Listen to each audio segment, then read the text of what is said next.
Hello hello hello hello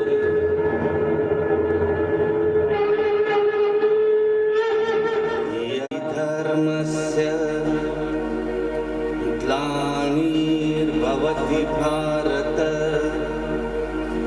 अभ्युत्थानम् अधर्मस्य तदात्मानं स्मृजाम्यहम् परित्राणाय साधूनां विनाशाय च दुष्कृतां धर्म संस्थापनार्थाय संभवामि संगम युगे युगे।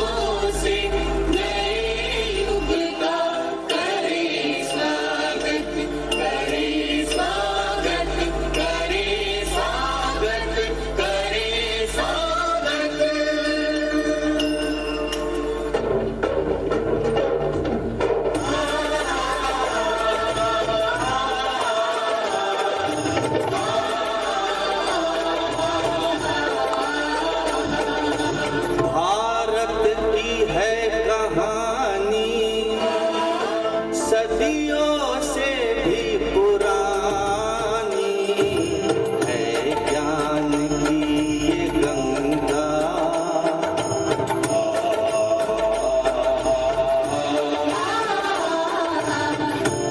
ज्ञान की ये गंगा ऋषियों की अमर वाणी।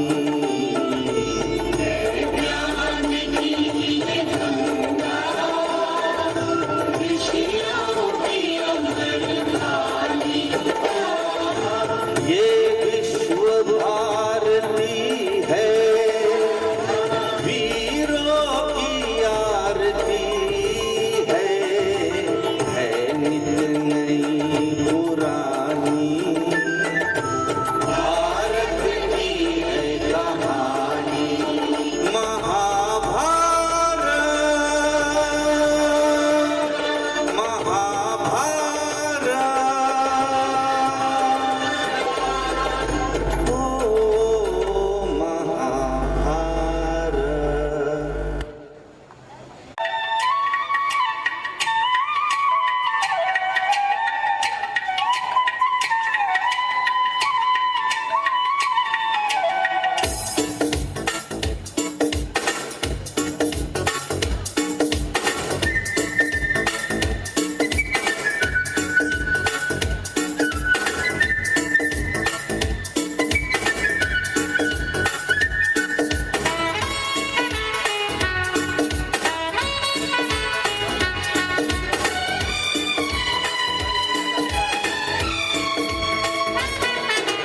देखो देखो बाबा हम दिल अपना तेरे लिए लाए।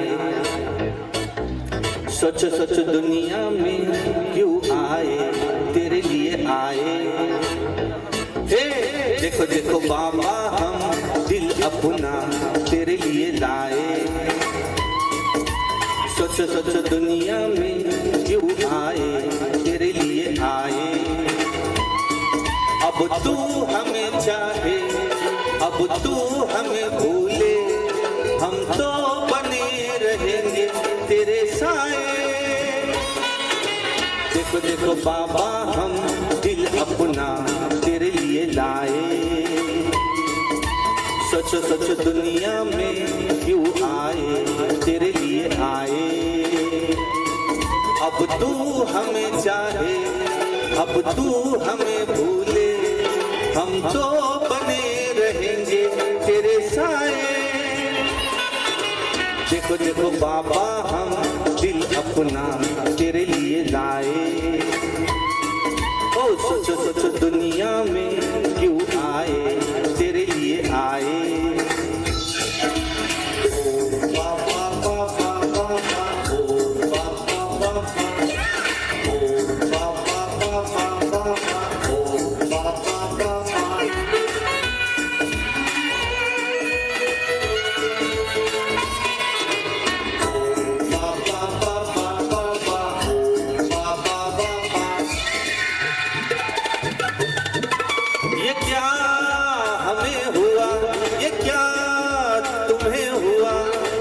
सांसों के दरिया में गुलमुल सी होने लगी।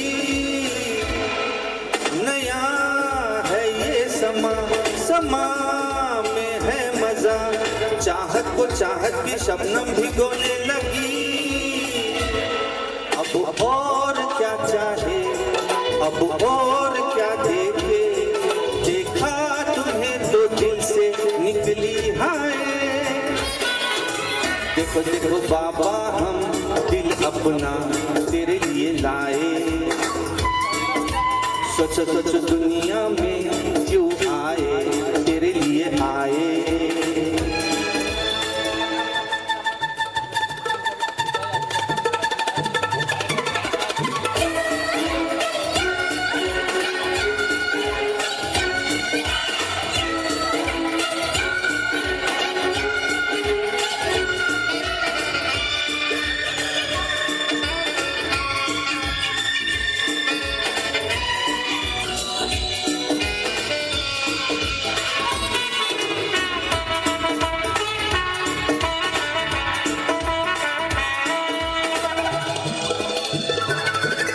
सुनो जरा सुनो, चुनो हमें चुनो, शीशे ने शीशे से टकरा के कुछ कह दिया।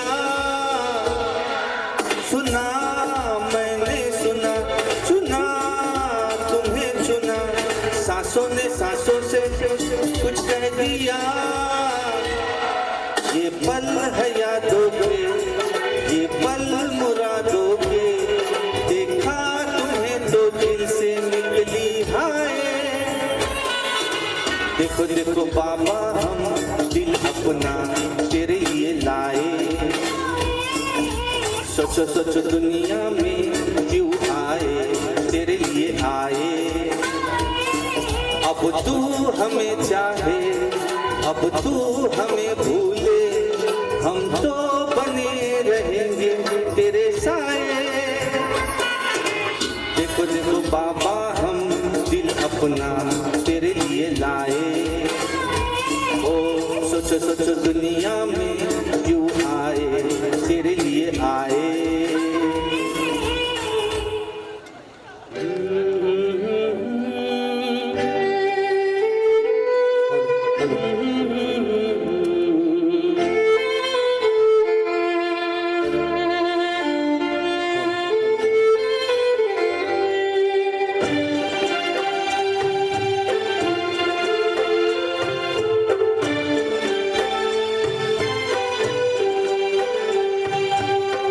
ईश्वर अपने साथ है, डर की क्या बात है।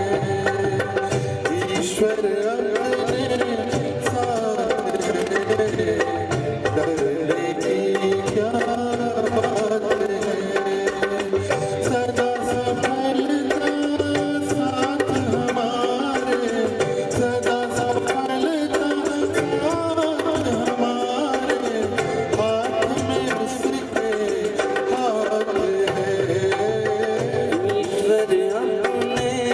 साथ है, डरने की क्या बात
जिसके नाम से कितनों के ही बिगड़े काम तो बन जाते, जिसकी याद से जन्म जन्म के कष्ट सभी मिट जाते। इसके नाम से कितनों के ही बिगड़े काम तो बन जाते, जिसकी याद से जन्म जन्म के कष्ट सभी मिट जाते हैं। सामने वो दिन रात है, प्यार की बरसात है, सदा सफलता साथ हमारे, सदा सफलता साथ हमारे, हाथ में उसके हाथ है, ईश्वर अपने साथ है, करने की क्या बात है, ईश्वर अपने साथ है, करने की क्या बात है, सदा सफलता साथ हमारे, सदा सफलता साथ हमारे, हाथ में उसके हाथ है, ईश्वर अपने साथ है, करने की क्या बात है, ईश्वर अपने साथ है, करने की क्या बात है। बहुत बहुत शुक्रिया, थैंक यू।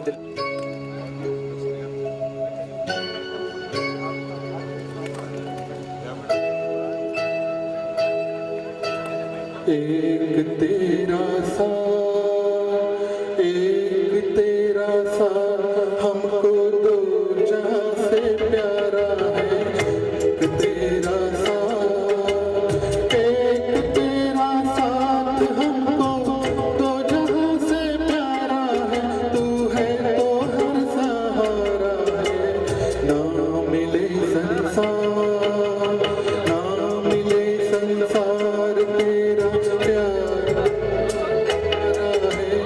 ना मिले संसार, ना मिले संसार तेरा प्यार तो हमारा है, तू है तो हर सहारा है, एक तेरा साथ हमको दो जहां से प्यारा है, एक तेरा साथ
स्वागतम, शुभ स्वागतम।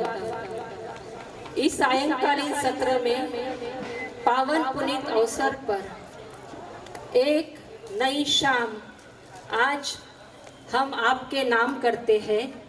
एक नई शाम आज हम आपके नाम करते हैं। आपको पेश ये खुशी का पासवर्ड करते हैं।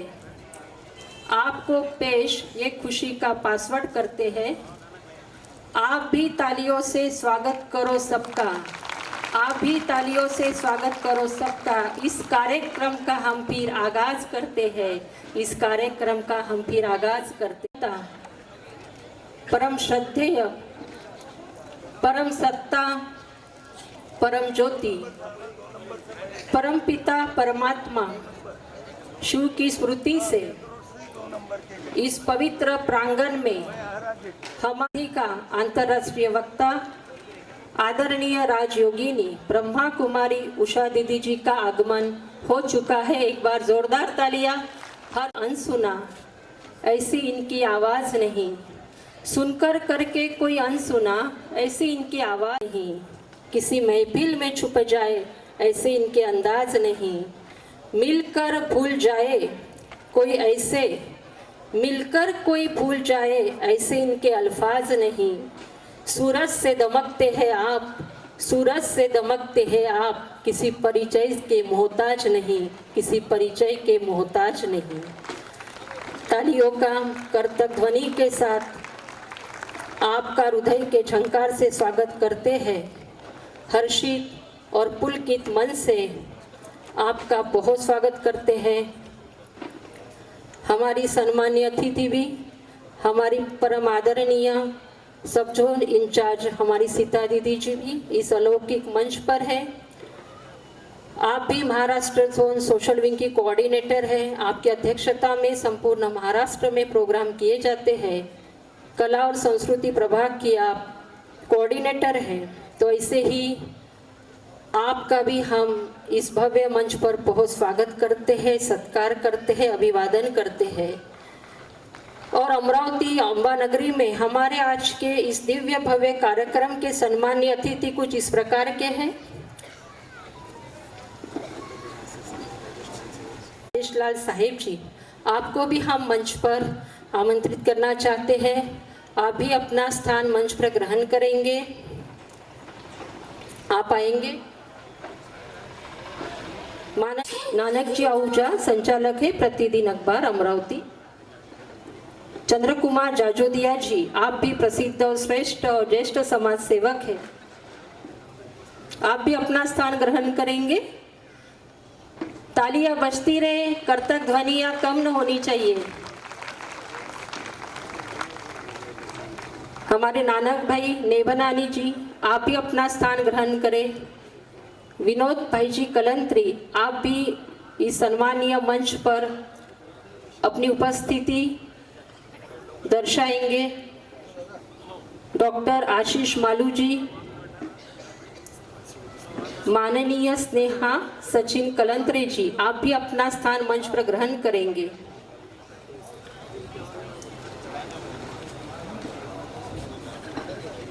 ओके। सम्मानीय अतिथि से अनुरोध है कि अपना स्थान मंच पर ग्रहण करें। आपके लिए यही कहना चाहूंगी, खुद की आरजू के दामन भरने के लिए सब कर्म पथ पर चलते हैं। खुद की आरजू के दामन भरने के लिए सब कर्म पथ पर चलते हैं, पर आप वह दीपक है जो औरों के खातिर जलते हैं। पर आप वह दीपक है जो औरों के खातिर जलते हैं। सम्मानित मेहमानों के लिए जोरदार तालियां हो जाए।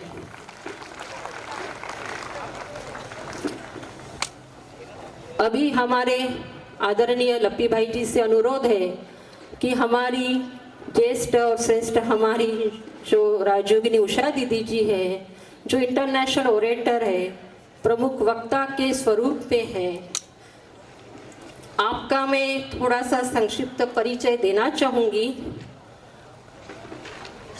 आपका जन्म अफ्रीका जाम्बिया में हुआ। सन 1974 में ब्रह्मा कुमारी संस्था के आप संपर्क में आए। संस्था के आध्यात्मिक दर्शन और व्यावहारिक मेडिटेशन से प्रभावित होकर आपने इन शिक्षाओं का अभ्यास शुरू किया और अपने जीवन में धारण किया। आप एक वरिष्ठ राजयोगा मेडिटेशन शिक्षिका है, सेल्फ मैनेजमेंट, स्पिरिचुअल काउंसलर है। इन थाईलैंड गवर्नमेंट द्वारा आपको आमंत्रित किया गया है और नैतिक पुरस्कार से 2019 में एक शांति पदक से सम्मानित किया गया है। जोरदार तालियां हमारी दीदी जी के लिए।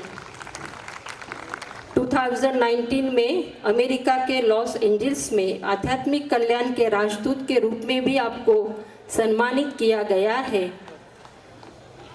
विक्रमशिला हिंदी विद्यापीठ द्वारा विद्यावाचस्पति के रूप में भागलपुर बिहार से डॉक्टरेट की उपाधि प्रदान की गई है। आप सोच सकते हैं ऐसी महान हस्ती, महान विभूति हमारे समक्ष है तो हमारा कितना परम सौभाग्य है। तो आदरणीय लपी भाई जी से अनुरोध करते हैं कि ऐसी महान विभूति का आप पुष्पगुच्छ देकर स्वागत करेंगे, सत्कार करेंगे, अभिवादन करेंगे। जोरदार तालियां बहनों से अनुरोध है।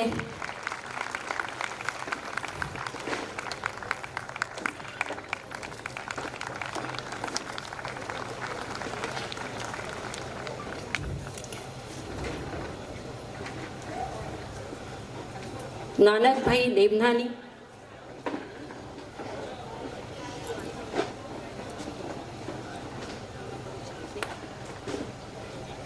हमारे हरीश भाई अडवाणी आएंगे। कंवरराम जी वो भी है। आप सिंधी ट्रस्ट के दिलीप भाई कोटक भी आपका स्वागत करेंगे।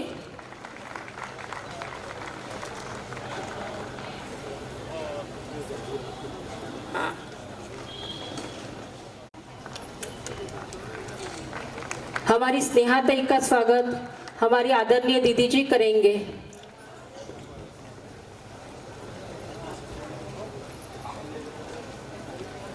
और हमारे दीदी जी का स्वागत हमारे हरीश भाई अडवाणी करेंगे।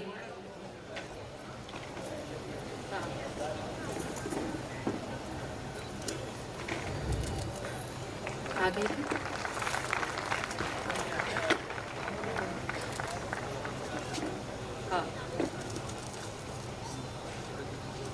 सबका बैच लगाकर स्वागत, सत्कार और ईश्वरीय टोली देकर सभी का सम्मान करेंगे।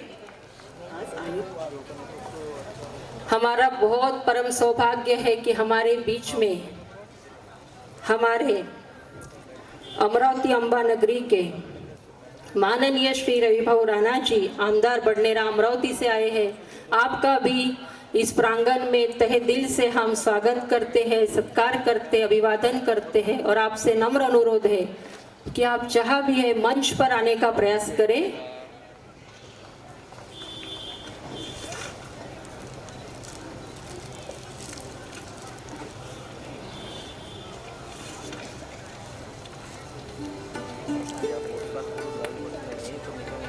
हमारे रवि भाई जी का स्वागत हमारे आदरणीय से। जोरदार तालियां कम पड़ रही है, तालियों की आवाज गूंजनी चाहिए। पूरे अमरावती अंबा नगरी में हमारी महान हस्ती पहुंच चुकी है। इनका हम तहे दिल से हमारी दीदी जी ईश्वरीय सौगात देकर उनका सत्कार करेंगे, अभिनंदन करेंगे, अभिवादन करेंगे।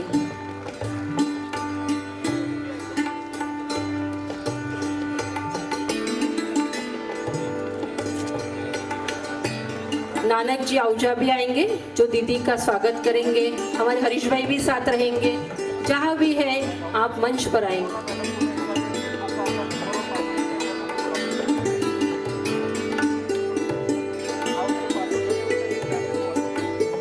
संत कंवरराम धाम से जो अजय बत्रा जी आए हैं वो भी आएंगे।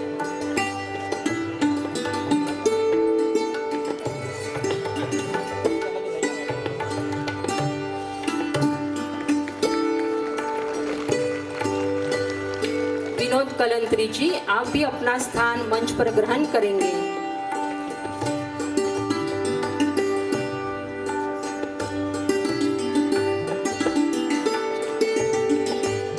मनोरम दृश्य आप सभी देख रहे हैं। सभी को बैच लगाकर ईश्वरीय सौगात देकर सम्मानित किया जा रहा है। इस कार्यक्रम की श्रृंखला के उपलक्ष्य में हम आगे के पड़ाव पर होते हैं सभी सम्मान्य अतिथियों से हम अभी अनुरोध करेंगे लैंप लाइटिंग के लिए।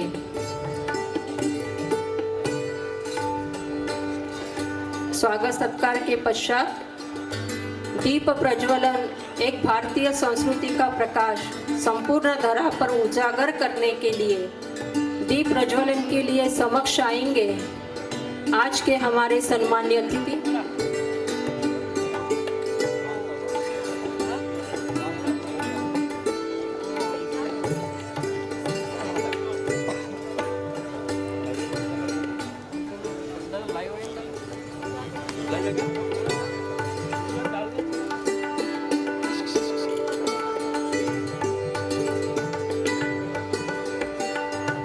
हमारे आदरणीय उषा दीदी जी का भी स्वागत संगठन स्वरूप में हो रहा है। एक बार जोरदार तालियां। सभी को हर्ष उमंग उल्लास है कि हम भी क्यों ना दीदी जी का सत्कार करें। इंटरनेशनल पर्सनैलिटी हमारे समक्ष है और इनकी गरिमामय उपस्थिति से आज संपूर्ण अमरावती अंबा नगरी गूंज उठेगी, आवाज धरा और गगन पर पहुंचेगा। हम आदरणीय रवि भाऊ से अनुरोध करते कि आप अपना स्थान ग्रहण करेंगे। बहनों से अनुरोध है कि लैंप लाइटिंग के लिए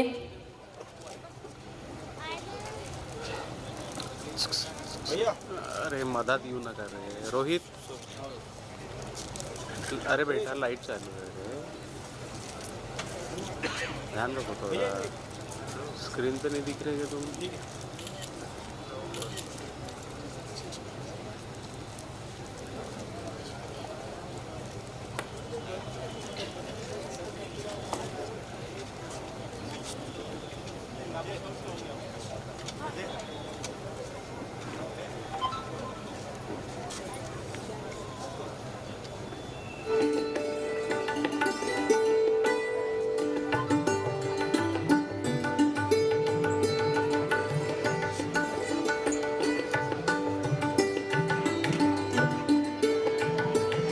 आप भी अपने मोबाइल के टॉर्च लाइट लगाकर आज के सुंदर सुनहरी शाम का एक दिव्य अनुभव कर सकते हैं। आपके भी मोबाइल जो है टॉर्च लाइट आप ऑन करेंगे और इसी दीप प्रज्वलन में आप भी सहभागी होंगे।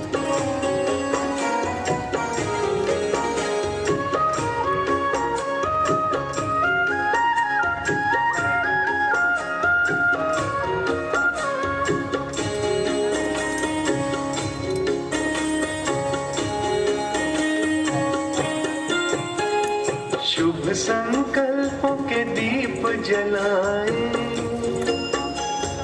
अपने अपने मन में। शुभ संकल्पों के दीप जलाए अपने अपने मन में। जग उजियारा होगा प्रेम से, सुख ही सुख कण कण में। शुभ संकल्पों के दीप जलाए।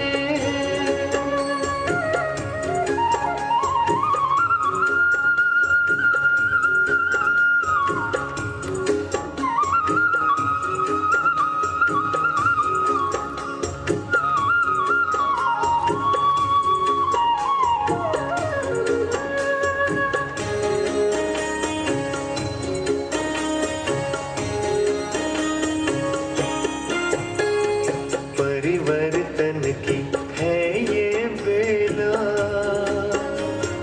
ये जग बदलने वाला। राजयोग का मार्ग यही है, सहज सरल निराला। दिव्यता की बन जाए मूरत मंदिर से।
नृत्य का प्रस्तुतिकरण हमारे समक्ष करेंगे।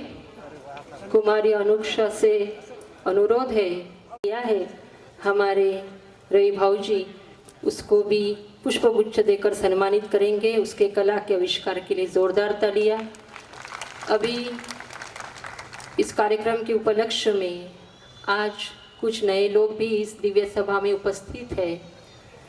तो विद्यालय का प्रमुख लक्ष्य और प्रजापिता ब्रह्मा कुमारी ईश्वरीय विश्वविद्यालय जो विश्वरथ है, सेवारथ किया है हमारे रवि भाऊजी उसको भी पुष्पगुच्छ देकर सम्मानित करेंगे। उसके कला के आविष्कार के लिए जोरदार तालियां। अभी इस कार्यक्रम के उपलक्ष्य में आज कुछ नए लोग भी इस दिव्य सभा में उपस्थित है। तो विद्यालय का प्रमुख लक्ष्य और प्रजापिता ब्रह्मा कुमारी ईश्वरीय विश्वविद्यालय जो विश्वरथ है, सेवारथ के द्वारा मानवता को पिछले 8 दशकों से संपन्न बनाने का प्रयास कर रही है प्रजापिता ब्रह्मा कुमारी ईश्वरीय विश्वविद्यालय। इस विद्यालय की स्थापना 1936 में सिंध हैदराबाद में निराकार शिव परमात्मा साकार माध्यम प्रजापिता ब्रह्मा द्वारा की गई। सिंध हैदराबाद में दादा लेखराज जो हीरे जवाहरात के संपन्न व्यापारी थे, वो भक्ति भाव से उनकी जीवन भरपूर थी तथा परमात्मा लगन उनकी अटूट थी।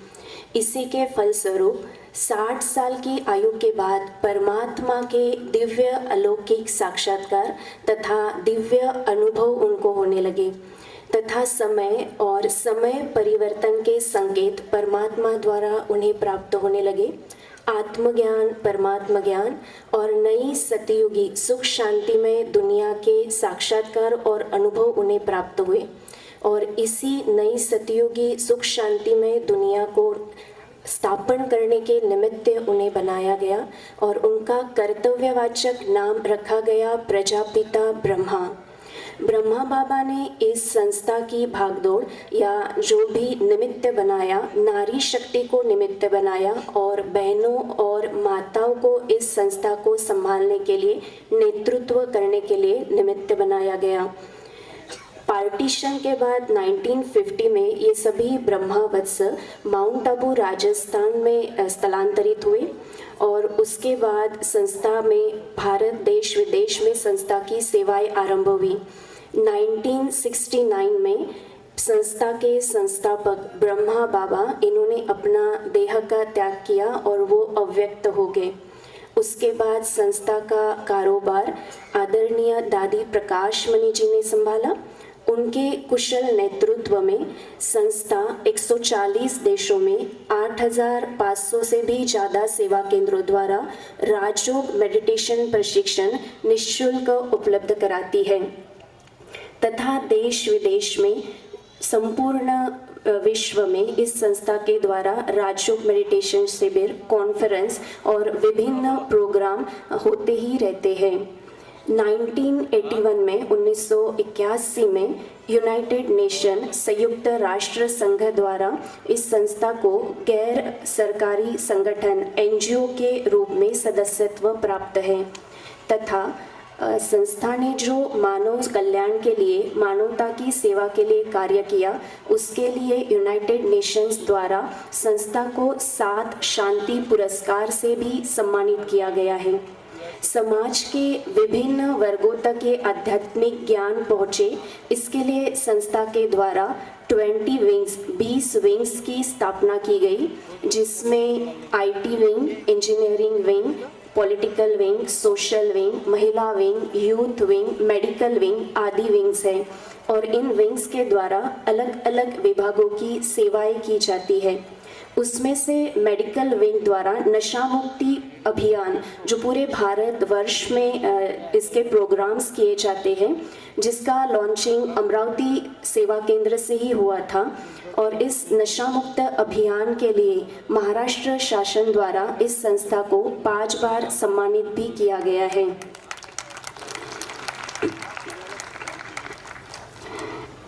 इस संस्था में जो आध्यात्मिक पढ़ाई पढ़ाई जाती है उसका लक्ष्य ही है अपने जीवन को सुख शांतिमय बनाना और राजयोग मेडिटेशन द्वारा आंतरिक शक्तियों को बढ़ाना।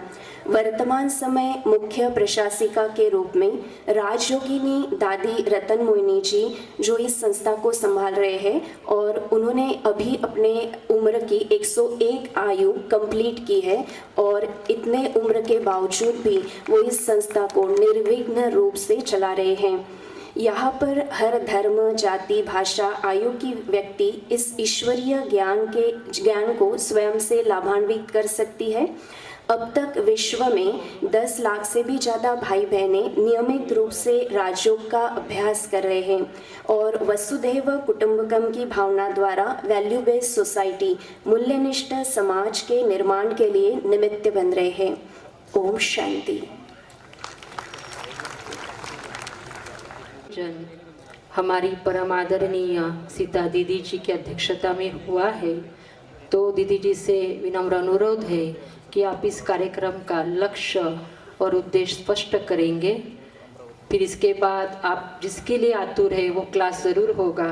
दीदी के लिए 2 शब्द कहना। दीदी जी सहज सरल गुणवान है। दीदी जी शिव पिता परमात्मा का अनमोल वरदान है। दीदी जी आप जैसा सेवा का वर्षा प्राप्त करें, आप जैसे सेवा का वर्षा प्राप्त करें, हम सबका अरमान है दीदी जी, हम सबका अरमान है दीदी जी। दीदी जी के लिए जोरदार तालियां।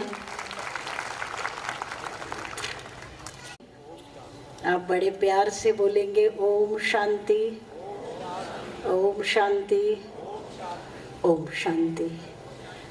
कहा जाता है आज की ये नुमा शाम बहुत ही सुनहरी कहो, शुभ कहो और एक सुहावनी कहो कि हम सभी के बीच परम श्रद्धेय, परम आदरणीय, हम सबकी अति स्नेही और अथक सेवा में देश विदेश में अपना कार्य करने वाली उषा दीदी जी हम सबके बीच में पधारी है।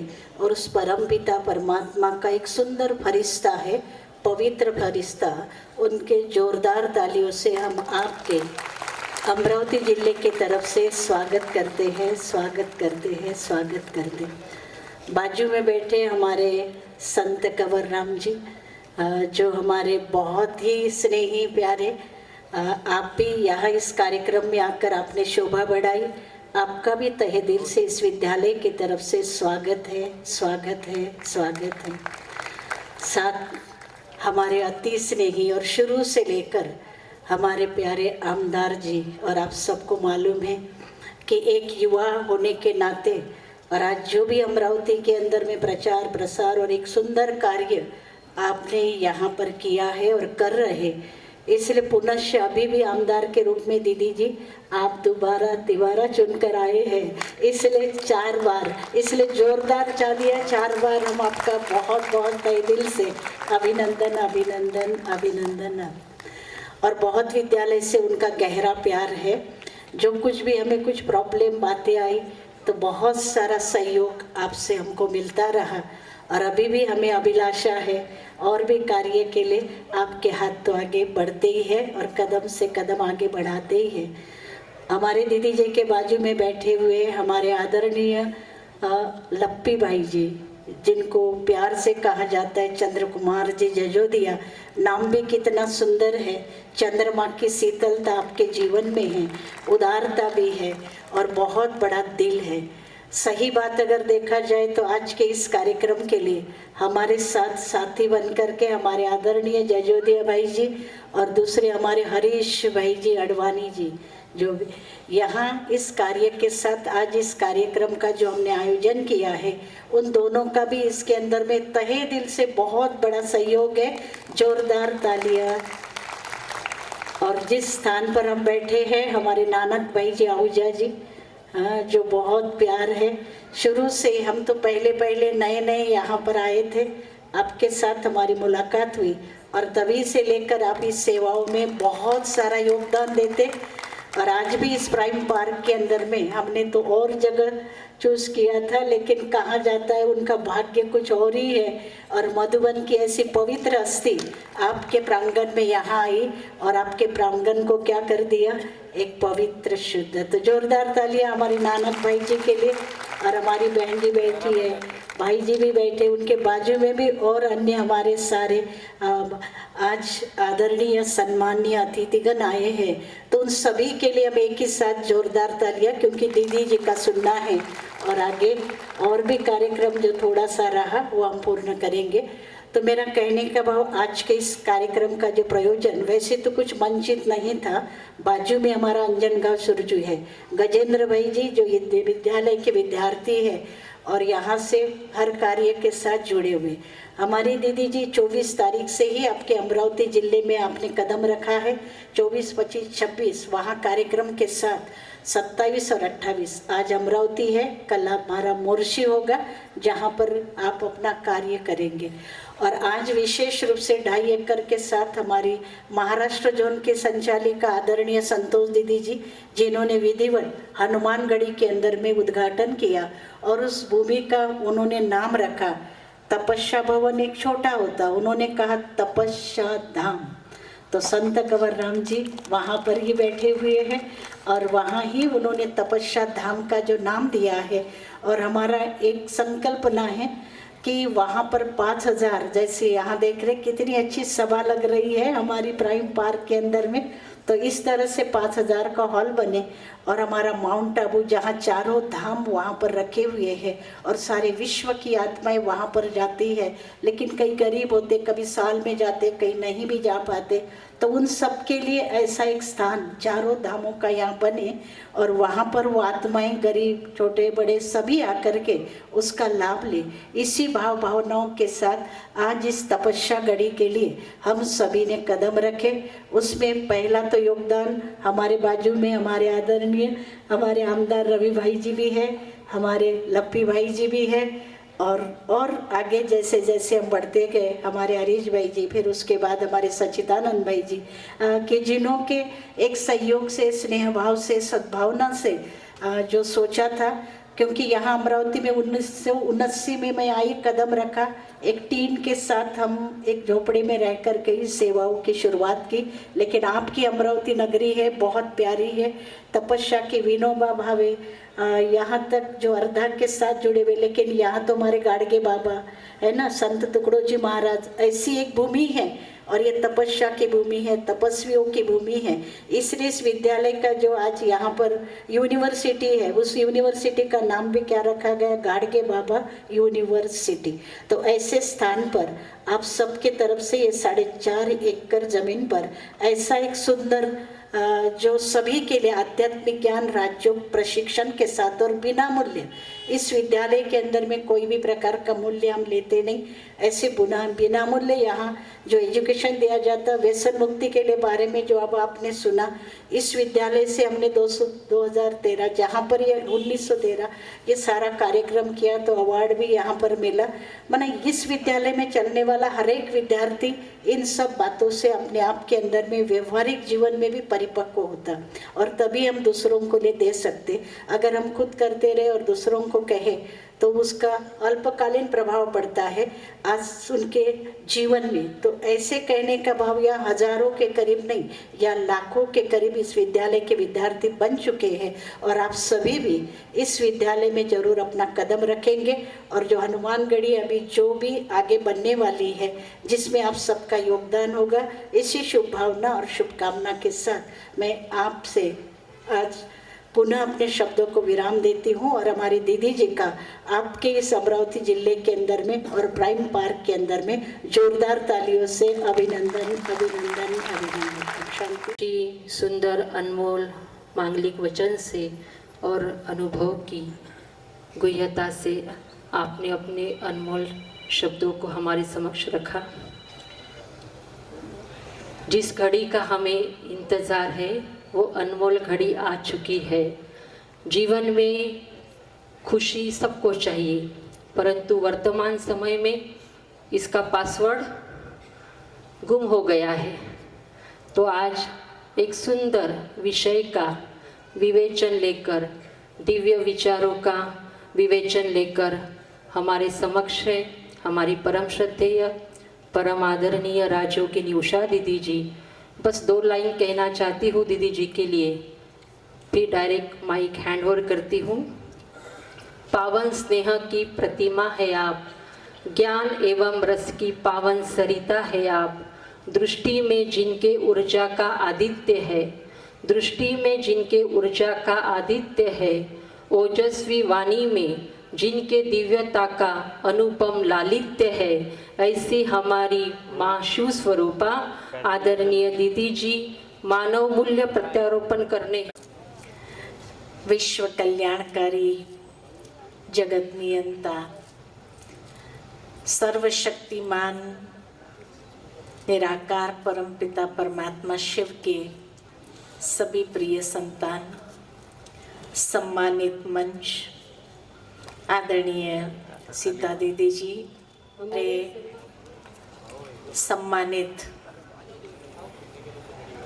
अमरावती शहर के एवं आसपास के भाइयों और बहनों, बच्चों, आज की इस सुंदर संध्या में आप सभी यहाँ उपस्थित हुए बहुत महत्वपूर्ण विषय को सुनने के लिए। खुशियों का पासवर्ड कहीं गुम हो गया है और हर कोई उसकी तलाश में है। कई बार कई लोग कहते हैं छोटी छोटी खुशियां हैं हमारी, लेकिन उन छोटी छोटी खुशियों को भी कभी कभी नजर लग जाती है और इसलिए चाहना होते हुए भी खुशी का अनुभव नहीं हो पाता है। आज मैं अगर आपको ये बात कहूं कि खुशी तो आपके जीवन में आना चाहती है, लेकिन आप उन्हें अवसर ही कहाँ देते हैं। खुशी इंतजार कर रही है कि मेरे मालिक मेरा आवाहन करे, मैं सेवा के लिए तैयार हूँ, उनके जीवन को खुशियों से भरने के लिए तैयार हूँ, लेकिन मुझे जीवन में आने का अवसर ही नहीं दे रहे हैं। क्या ऐसा है? आप चाहते हो खुशी आए आपके जीवन में? चाहते हो? तो खुशी कहती है कि मुझे अवसर ही नहीं देते हैं आने का। कैसे? खुशी जहां है वहां और बातें नहीं हो सकती है, लेकिन हमने अपने जीवन में किसको स्थान दिया है? पहली चीज कि हमने अपने जीवन के अंदर तनाव को स्थान दे दिया है। टेंशन टेंशन टेंशन, इतना टेंशन वाली लाइफ जीने की आदती हो गए हम कि जिस दिन अगर कोई बात का टेंशन न हो तो भी टेंशन हो जाता है। टेंशन है क्यों नहीं, है ना? अब टेंशन और खुशी का बनता नहीं है। या तो खुशी रहेगी या टेंशन रहेगा। किसको रखना चाहेंगे? खुशी को अगर रखना चाहते हैं तो टेंशन को करो गुड बाय, अलविदा करो टेंशन को। लेकिन आज का मानव सोचता है कि टेंशन बिना लाइफ नहीं होती है, टेंशन तो होना ही चाहिए। कई कंपनीज में कार्य करने वाले एम्प्लॉय कहते हैं, अरे टेंशन होगा तो पीक परफॉर्मेंस होगी, व्यक्ति के अंदर एक जोश आएगा कार्य करने का, इसलिए टेंशन तो होना ही चाहिए। अब बताओ, जहां हमने चुनाव ही टेंशन का किया है, स्ट्रेस का किया है, तो खुशी और उसकी तो बनती नहीं है। या तो खुशी रहेगी या टेंशन रहेगा। चुनाव हमारा है, हम किसको जीवन में स्थान देना चाहते हैं। दूसरा, हमने स्थान दिया है किसको? भय को। टेंशन के साथ एक भय आज ऐसा जीवन में प्रवेश हो गया है। छोटे छोटे बच्चों को एक पेपर एग्जाम आती है, उसका फियर। दुनिया में कोई इंसान ऐसा नहीं है जो ये कहे कि मेरे जीवन में कोई भय नहीं है। किसी को फियर ऑफ फेलियर है, तो किसी को फियर ऑफ क्रिटिसिज्म है कि कोई हमारी ग्लानि न कर दे, निंदा न करे, कहीं हम असफल न हो जाए। हर इंसान को भय है और भय में जी रहा है। तभी तो कहा जाता है कि कोरोना काल में एक्चुअल कोरोना से लोग कम मरे, अधिकतर जो लोग मरे वो भय से मरे। अब जहां भय है तो भय और खुशी की भी बनती नहीं है। 36 का आंकड़ा है।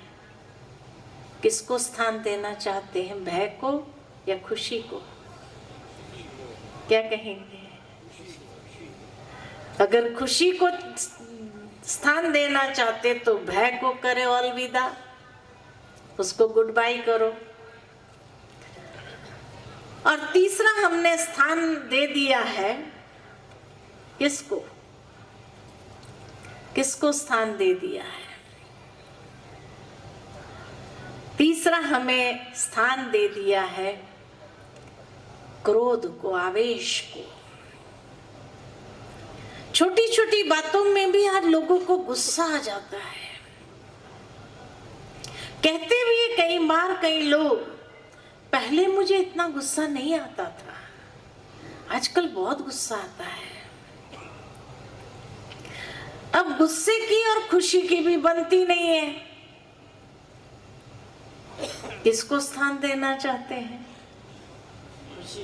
खुशी को स्थान देना चाहते हैं तो गुस्से को क्या करना पड़ेगा? समाप्त करना पड़ेगा या उसको अलविदा कहना पड़ेगा। अपने आप से हम प्रतिज्ञाबद्ध हो जाए कि आज से हम शांति से भी जीवन गुजारा कर सकते हैं। जरूरी है कि क्रोध करना ही चाहिए, टेंशन में जीना ही चाहिए।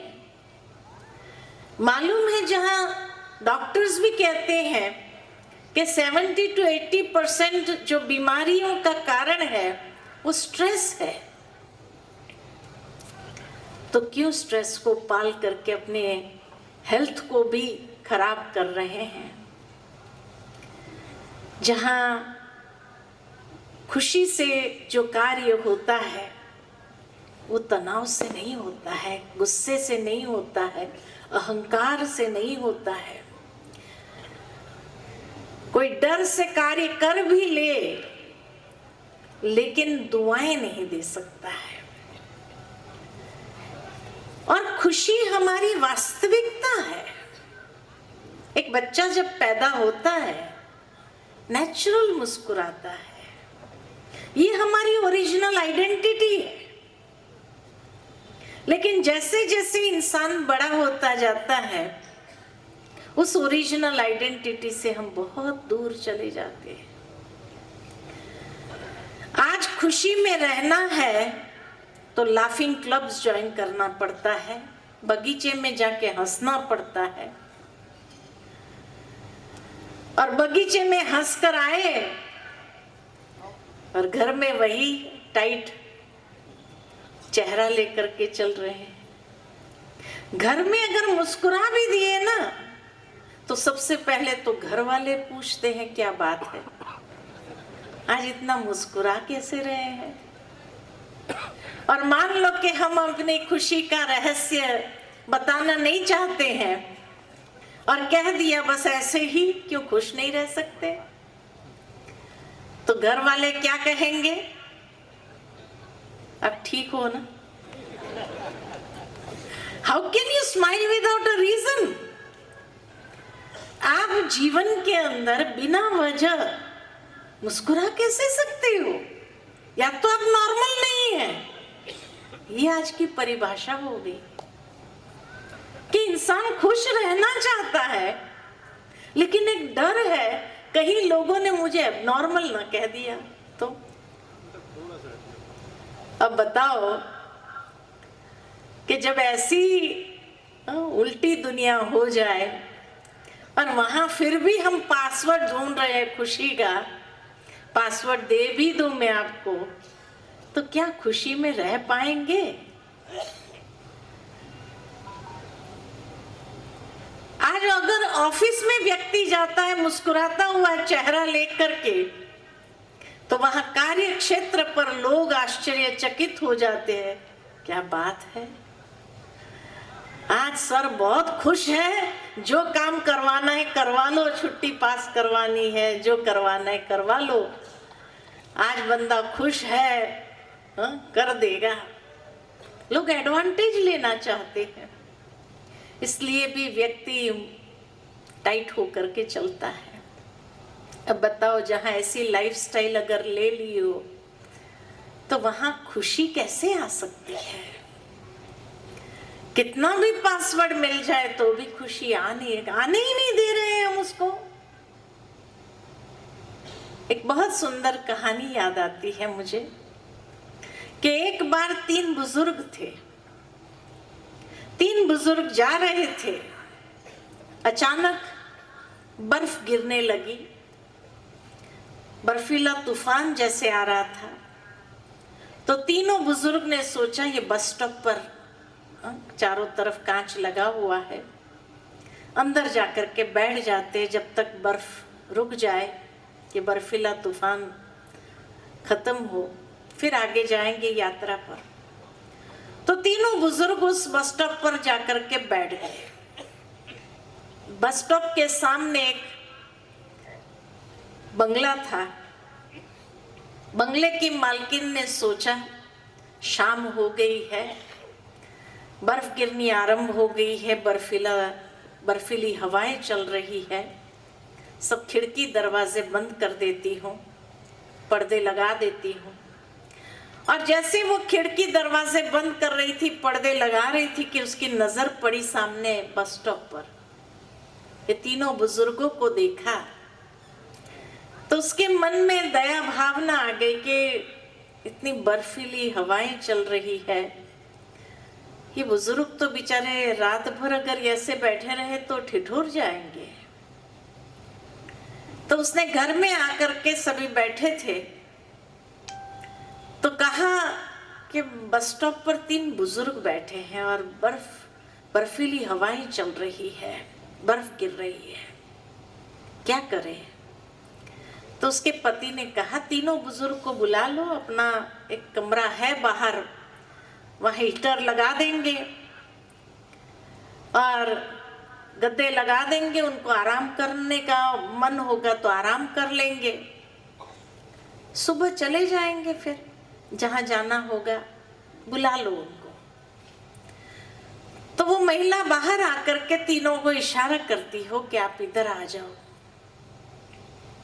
ये तीनों बुजुर्ग वहां आए, लेकिन तीनों बुजुर्ग ने कहा कि पहले आप अपने परिवार वालों से पूछ के आओ कि हम तीनों में से वो किसको अंदर आने देना चाहते हैं, क्योंकि हम तीनों नहीं आ सकते, तीनों में से एक ही आ सकते हैं। तो कहा आपका परिचय? तो पहले ने कहा मैं हेल्थ हूं, स्वास्थ्य हूं, मैं जहां जाता हूं वहां संपूर्ण स्वास्थ्य का वरदान देता हूं। दूसरे ने कहा मैं वेल्थ हूं, संपत्ति हूं, और मैं जहां जाता हूं संपत्ति का वरदान दे देता हूं। तीसरे ने कहा कि मैं खुशी हूं, हैप्पीनेस हूं, हेल्थ, वेल्थ और हैप्पीनेस। तो आप अपने परिवार वालों से पूछ के आओ कि हम तीनों में से वो किसको अंदर आने देना चाहते हैं। महिला को बड़ा आश्चर्य लगा।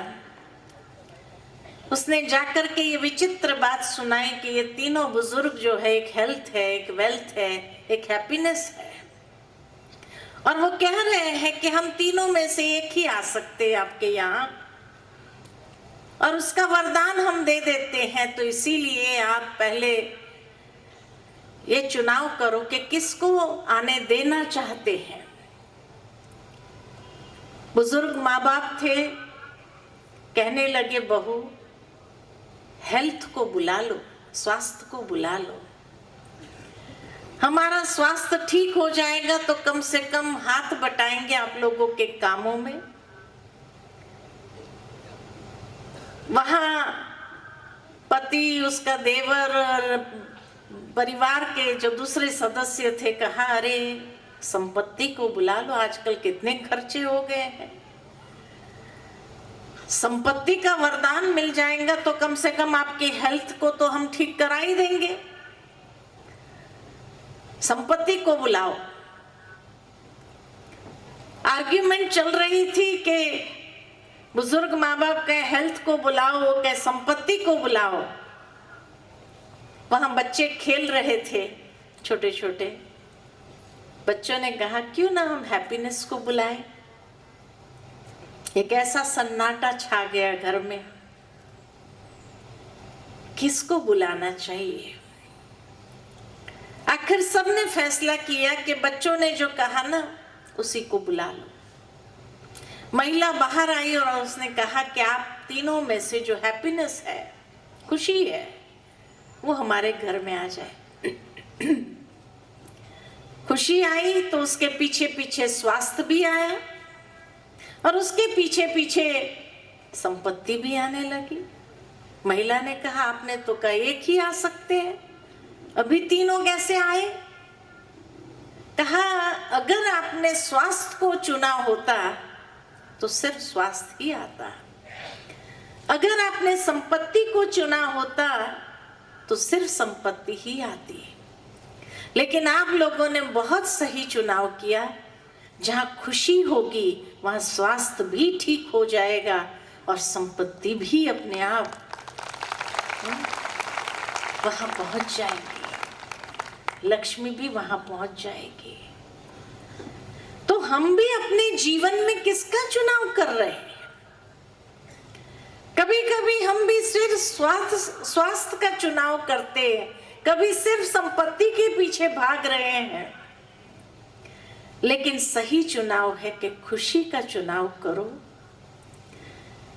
खुशी आना चाहती है तो आने दो उसको, और जहां वो आएगी वहां स्वास्थ्य भी ठीक हो जाएगा, संबंधों में भी सुमधुरता आ जाएगी, संपत्ति भी आ जाएगी, सब कुछ आ जाएगा वहां पर। हेल्थ वेल्थ हैप्पीनेस की हार्मनी बहुत सुंदर हो जाएगी। तो इसीलिए आवश्यकता है सही चुनाव करने की लाइफ में। आज इंसान काम के पीछे भाग रहा है, भाग रहा है, भाग रहा है, संपत्ति के पीछे कोई भाग रहा है, भाग रहा है, लेकिन अंत में स्वास्थ्य को भी खराब कर देता है। संपत्ति तो आ जाती लेकिन सुख शांति खुशी सब चली जाती है, सब कुछ चला जाता है, सबके साथ संबंध खराब कर देता है। एक बार मेरा कार्यक्रम मुंबई में था, एक बहुत बड़ी होटल में प्रोग्राम था, काफी बड़े लोग आए हुए थे वहां पर। कार्यक्रम के बाद एक भाई आए मिलने के लिए और उसने कहा कि मैं ये जानना चाहता हूं कि मैं अपनी लाइफ में कहां गलत हुआ। मैं एक बहुत बड़ा बिजनेसमैन हूं, मेरा देश विदेश में इतना बड़ा बिजनेस कारोबार चल रहा है, कितने भिन्न प्रकार की संस्कृति वाले लोगों के साथ में काम करता हूं और सब मेरे से बहुत प्रसन्न है, लेकिन फिर भी मैं कहां गलत हुआ जो 3 बार डिवोर्स हो चुका। तीनों पत्नी कोई भी मेरे साथ रहना नहीं चाहती है, तीनों मेरे से अलग हो गई, बच्चे भी कोई मेरे साथ रहना नहीं चाहते हैं और आज मैं अकेला हो गया। इतनी संपत्ति होने के बावजूद भी मैं एकदम अकेला हूं। कहां मैं गलत हुआ? जहां देश विदेश के लोगों के साथ अगर मैं कारोबार कर सकता हूं, वो लोग मुझसे दूर नहीं गए, तो ये लोग कैसे मेरे से दूर चले गए? और मैं बहुत सक्सेसफुल हूं बिजनेस में। मुझे विचार आया, क्या इसको सक्सेसफुल कहेंगे? सफल इंसान कहेंगे?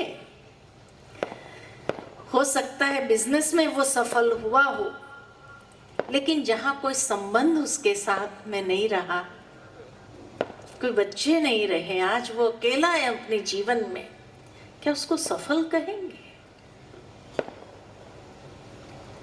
तो जीवन के अंदर आवश्यकता किस चीज की है? सबसे ज्यादा आवश्यकता हमें खुशी की है। खुश रहना चाहते हैं, खुश नसीबी चाहते हैं। कहा भी जाता है खुशी जैसी खुराक नहीं और गम जैसा मर्ज नहीं। जब गम जैसा मर्ज नहीं तो भी आज लोगों ने गम को पाल रखा है और खुशी को आने नहीं देना चाहते। जीवन में खुशी का पासवर्ड कुछ सिद्धांतों को समझने से होगा। यूनिवर्सल लॉज को हो या इस संसार के लॉज को हो, उसको समझने से सहजता से खुशी को हासिल कर सकते हैं। सबसे पहला जो एक यूनिवर्सल लॉ है वह है you are what you think. जैसा सोचोगे वैसा बनोगे। आप वही हो जो सोच रहे हो। तो सोच की क्वालिटी कैसी है उसको देखना है कि मेरे सोच की क्वालिटी पॉजिटिव है, नेगेटिव है, वेस्ट है, व्यर्थ विचार चलते रहते हैं, कौन सी क्वालिटी है? क्योंकि अगर नेगेटिव सोच चला रहे हैं जिसके कारण आज दुनिया के अंदर डिप्रेशन के केसेस बढ़ते जा रहे हैं, भारत में भी कितने डिप्रेशन के केसेस बढ़ते जा रहे हैं। आज से 50 साल पूर्व अगर पीछे चले जाए, कितने साइकेट्रिस्ट थे सारे महाराष्ट्र में, शायद बंबई में होंगे 1-2, लेकिन आज साइकेट्रिस्ट का धंधा बहुत अच्छा चल रहा है। क्यों? इतने डिप्रेशन के लोग बढ़ते जा रहे हैं। तो इसलिए कहा कि सोच, कहा जाता है ना, सोच को बदलो सितारे बदल जाएंगे। एक विचार व्यक्ति के भाग्य को बदलता है। बहुत सुंदर एक कहानी याद आती है कि एक बार एक कुम्हार था, कुछ माटी लेके आया और सोचा इसकी चिलम बनाता। माटी को रौंदने लगा। उतने में उसकी पत्नी ने आकर के पूछा, क्या कर रहे हो? तो कुम्हार ने कहा, चिलम बना रहा हूं। तो पत्नी ने कहा, अरे चिलम क्यों बनाते हो? गर्मी के दिन शुरू हो गए हैं, सुराही बनाओ, कम से कम लोगों को शीतल जल तो मिलेगा। इतना बोल करके वो पत्नी अंदर चली गई घर में। कुम्हार सोचने लगा, बात तो ये ठीक कर रही है, गर्मी के दिन आरंभ हो गए हैं, सुराही बनानी चाहिए। फिर माटी को रौंदने लगा तो माटी से आवाज आया, अरे कुम्हार क्या कर रहा है? कुम्हार ने कहा, सुराही बना रहा हूं। माटी ने कहा, तू तो चिलम बना रहा था। का सोचा तो था चिलम बनाओ, लेकिन अब विचार बदल गया। माटी कहती है, तेरा तो विचार बदला, मेरी तो तकदीर ही बदल गई। चिलम बनाता था तो खुद भी जलता था, दूसरों को भी जलाता था, और अब जब सुराही बना रहा है तो खुद भी शीतल रहूंगी, सबको शीतलता प्रदान करो। एक सोच कैसे तकदीर को बदलता है। तो पहला सिद्धांत जीवन के लिए है कि अपनी सोच को देखो, अपनी सोच की क्वालिटी क्या है, पॉजिटिव है, नेगेटिव है, व्यर्थ विचार चल रहे हैं क्या, कौन सी क्वालिटी के विचार चल रहे हैं। तो ये पहला सिद्धांत है, जैसा सोचोगे वैसा बनोगे। दूसरा सिद्धांत है, या ये भी एक पासवर्ड का काम करता है, जो देंगे वही वापस आएगा। जो देंगे दूसरे को वही वापस आएगा। What you give you get, ये भी एक सिद्धांत है यूनिवर्स का। आप किसी को सहयोग दो, आपको भी सहयोग मिलेगा। आप किसी को सम्मान दो, सम्मान मिलेगा। आप किसी को खुशी दो, खुशी मिलेगी। आप किसी को गाली दो, गाली मिलेगी। जो देंगे वही मिलेगा। हम क्या दे रहे हैं? इस संसार में हर चीज दे रही है। प्रकृति के पांचों तत्व दे रहे हैं, इसीलिए तो उनको देवता कहा गया। सूर्य देवता, वायु देवता, अग्नि देवता, सबको देवता का, इंद्र देवता दे रहे हैं। इतना नहीं, वृक्ष भी दे रहे हैं, नदियां दे रही है। किसी कवि ने बहुत सुंदर ये गीत की लाइन लिखी, नदी न पिए अपना जल, पेड़ न खाए अपना फल, है ही देने के लिए। एक पेड़ काटने वाला भी पेड़ की छांव में बैठकर भोजन करता है, आराम करता है।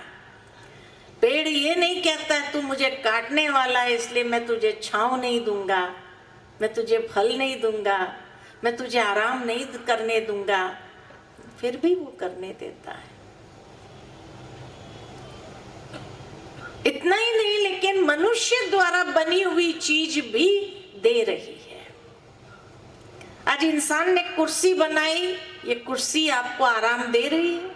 अगर कुर्सी हटा दिया जाए, सबको नीचे बैठने के लिए कहे तो, अरे हर एक को घुटनों का प्रॉब्लम है, नीचे कौन बैठ सकता है? यंग लोग भी मुश्किल, हिलते रहेंगे, डुलते रहेंगे, सोचेंगे चलो भाई ऐसे तो भागो यहाँ से, क्यों बैठ करके सुनेंगे। तो कुर्सी आराम दे रही है, शांति से बैठ के सुन रहे हैं। ये लाइट दे रही है, अंधेरा हो तो ये माइक दे रहा है। हर चीज इंसान द्वारा बनी हुई दे रही है। कौन सी चीज है जो नहीं दे रही है? सिवाय एक मनुष्य के। मनुष्य ले रहा है, ले रहा है, ले रहा है, और इस प्रोसेस में वो ये भूल गया कि मुझे भी देना चाहिए रिटर्न। और इसीलिए आज दुखी हो रहा है। खुशी किस में मिलती है, देने में या लेने में? हाँ, कोई गिफ्ट देता है तो खुशी होती है, क्यों नहीं होती है? लेकिन ज्यादा खुशी किस में होती है, देने में या लेने में? देने में ज्यादा खुशी है। एक बार एक राजा था, देश विदेश बहुत ट्रैवल करता था। जहां जाता था वहां से उनको अमूल्य उपहार मिलते थे। अब इतने उपहार हो गए, रखे कहां? महल छोटा पड़ने लगा। तो उसने अपने दरबारियों से पूछा, भाई इतनी गिफ्ट्स हो गई है, अब ये गिफ्ट्स कहाँ रखी जाए? तो किसी ने कहा म्यूजियम बना देते। कहा नहीं, म्यूजियम नहीं बनाना है। तो क्या करें? तो कहा मैं ऐसा काम करता हूं, ये सारी गिफ्ट्स जो है ना अपनी प्रजा में बांट देता। हर कोई संभाल के रखेगा, उनकी पीढ़ी दर पीढ़ी को दिखाएंगे, भाई हमारा राजा था, उसने ये दिया था। कितनी संभाल के रखेंगे और याद करते रहेंगे मुझे। लोगों को ये आइडिया पसंद आया। उसने एक दिन फाइनल किया कि भाई संडे के दिन जिसको भी अमूल्य उपहार चाहिए राजा के, वो आ जाए महल के प्रांगण में और सबको मिलेगा। बड़ी लंबी लाइन लग गई लेने के लिए। राजा जब आए तो उसने देखा कि इतनी लंबी लाइन लगी हुई है, क्या करे? देना आरंभ किया। अब जब देते हैं, राजा देने लगे, तो लेने वाला क्या करेगा? लेने वाला जो है वो कुछ न कुछ दुआएं देता था। लेने वाला जब राजा देता था तो लेने वाला कहता था, भगवान आपको सदा खुश रखे, भगवान आपको लंबी आयु दे, भगवान आपको सदा तंदुरुस्त रखे, आपके परिवार वाले सदा सुख समृद्धि में रहे। कुछ न कुछ दुआएं देते थे। अब दुआएं जिसको मिलती हो कैसी महसूसता होगी? तो उस समय राजा के चेहरे पर जो भाव आए, बड़ी प्रसन्नता, संतुष्टता का भाव था।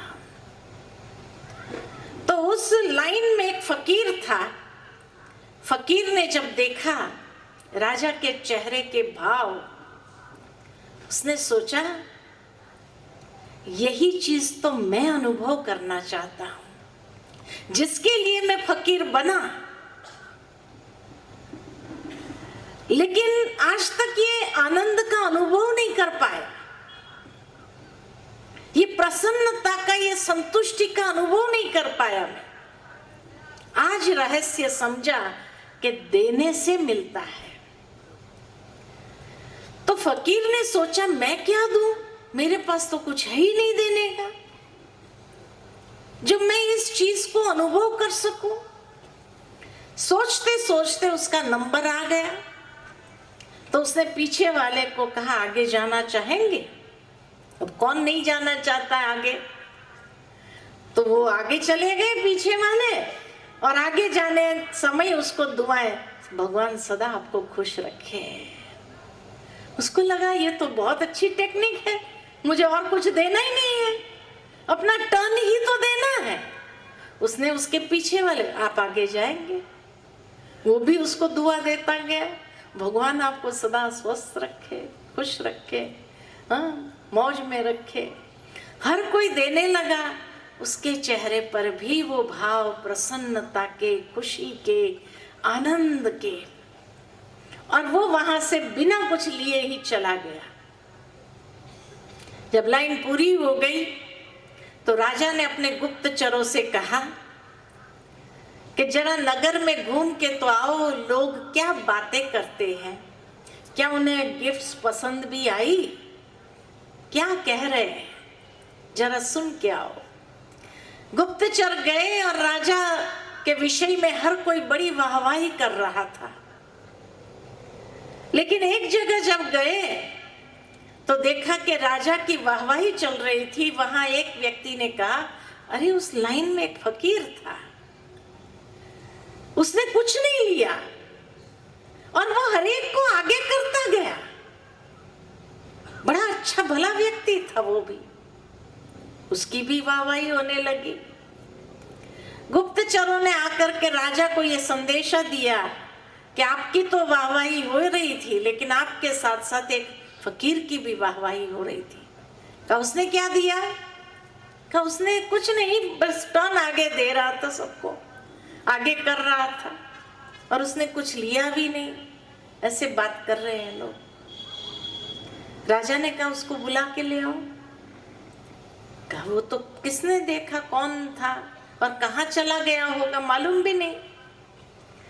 राजा ने कहा ठीक है, तो अगले संडे में फिर से गिफ्ट्स बांटूंगा। फिर वो आएगा। दूसरे संडे फिर अनाउंसमेंट हुई और गिफ्ट्स बांटेंगे, अमूल्य गिफ्ट्स बांटेंगे राजा।